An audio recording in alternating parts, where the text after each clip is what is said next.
Takisto by som na úvode chcel srdečne pozdraviť vás všetkých, ktorí ste prišli oslaviť slávnosť svätého Jana Krstiteľa, ale aj oslaviť výročie založenia súboru alebo Jelenček. Srdečne vítam aj folklórne súbory z Jelenca a folklórny súbor z Poľska. Srdečne vás vítam a spolu sa budeme modliť, aby Pán Boh nám pomáhal chovávať dedičstvo našich otcov.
Rozwiązania i urodzila syna. Títo námorníci behali po tej palube lodi a jeden námorník si všimol, tak v rohu sedieť jedného chlapčeka. Prišiel k nemu a spýtal sa ho: chlapče, ty sa nebojíš, že sa loď potopí? A tento chlapček mu hovorí: nie, prečo by som sa mal báť? Ostal prekvapený námorník a chlapec, pozerajúc na kormidlo, smerom ku kormidlu, hovorí: pokiaľ môj otec drží kormidlo v tejto lode, ja sa nemám čoho báť. Taktiež aj doma, pokiaľ otec je tam, ja sa ničoho nebojím, aj napriek tomu, že prídu zlé časy. To môžeme aj snadno povedať ako ten malý chlapec. Pokiaľ vieme, že Boh je našim kormidlom v osobe Ježiša Krista, môže byť to rozborené more života, akýkoľvek, plné strachu a neviem čoho, môžeme rôznych nebezpečenstiev. Viem, že ma doplaví a dojdem do cieľa.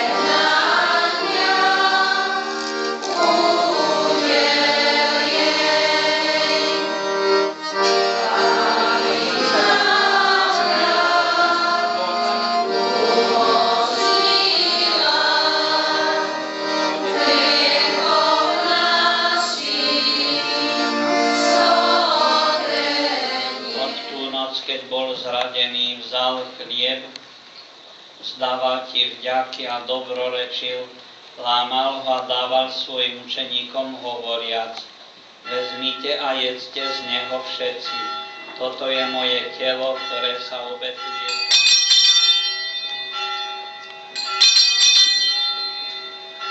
Prosíme na dar svojej cirkvi a spoznaním obetovaného baránka, ktorý podľa tvojej vôle zmierila s tebou, a všetkých, ktorí sa živíme telom a krvou tvojho Syna, naplň Duchom Svätým, aby sme boli v Kristovi jedno telo a jeden duch. Nech Duch Svätý urobí z nás hriechy sveta. Blažení tí, čo sú pozvaní na hostinu baránkovú. Pane, nie som hoden, aby si vošiel pod moju strechu, ale povedz iba slovo a duša mi uzdraví.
Pochválený buď Ježiš Kristus.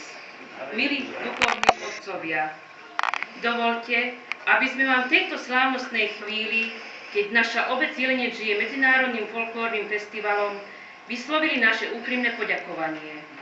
Vám, náš duchovný otec, ďakujeme, že ste umožnili nám i našim milým hosťom prežiť prekrásne chvíle aj tu, v Božom chráme pri slávení Eucharistie. Veď obetavý kňaz je ten najvzácnejší dar, aký môže dobrotivý Pán venovať farnosti. Vám, duchovný otec Janko, k dnešným meninám zo srdca želáme a v modlitbách od Pána Boha vyprosujeme pevné zdravie, Božie požehnanie, dary Ducha Svätého a ochranu Panny Márie. Ďakujeme, že ste si pri plnení svojich rôznorodých pastoračných povinností našli čas i pre našu farnosť. Zároveň vám na novom pôsobisku prajeme veľa zdravia a síl. Nebeský Otec nech vás obdarí všetkým, čo je k vašej kňazskej službe potrebné, aby vaša farnosť bola súdržná ako jedna rodina a naslúchala slovám svojho pastiera. Naše modlitby vás budú vždy sprevádzať aj v miestach vášho budúceho pôsobenia. Milí duchovní otcovia, ešte raz vám obom zo srdca ďakujeme a vo vašej službe v Pánovej Vinici vám vyprosujeme veľa Božích milostí a stálu ochranu sedembolestnej Panny Márie, patronky Slovenska.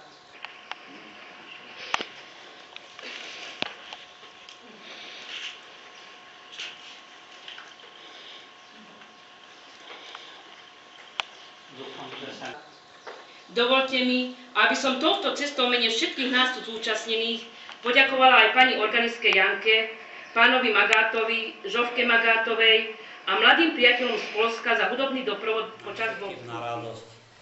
A zo srdca ďakujem ešte raz našim priateľom z Poľska za to, že prišli medzi nás a budeme sa modliť za nich. A ja by šťastlivo sa vrátili naspäť do vlasti a tam, že by im mal naďalej produkovať také pekné zážitky a to na Božiu slávu a všetkým na duchovný užitok. Nech będzie pochválený Jezus Kristus. Na vieky vieku. Bohu i blížnemu. Nech vás Boh sprevádza svojou milosťou a privedie vás do oslavenej cirkvi, aby ste sa v nebi večne radovali so všetkými vyvolenými. Nech vás žehná všemohúci Boh, Otec, i Syn, i Duch Svätý. Idte v mene Božom.